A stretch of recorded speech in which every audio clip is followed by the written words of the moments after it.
எல்லாரும் ஒட்டு மொத்தமா ஒரே பிளேட்ல சாப்பிடுறோம். அப்படிதான் மாப்பிள்ள, அப்படிதான் செதுற உட்காருங்க. அது எப்படி மாப்பிள்ள தண்ணி அடிச்சுட்டு 2 பேரும் அப்படி தெரிய உட்காந்துருக்கீங்க? அது அடுத்து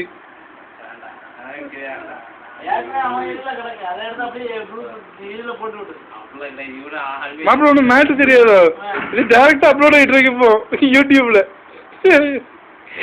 சங்கர் சரக்கு எப்படி இருந்தது? எல்லாத்தையும் ஊத்தாத. ஆமா, இது காங்கிரீட் மிக்ஸா, அதாவது ஆவின்ல பண்ணுவே. இது சாப்பாடு பேப்பர்லாம் ஆகுது பாரு மூதேவி.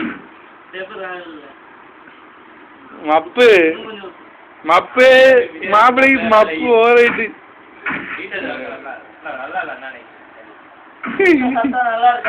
ஏ முத்து போட போட சொன்ன கேளு. அவன் ஜெயிச்சா, அவன் ஜெயிச்சுன்னு சொல்லிட்டு அவனை குண்டிடிக்க சொன்னா குண்டிடிக்க முடியுமா? கேனத்துல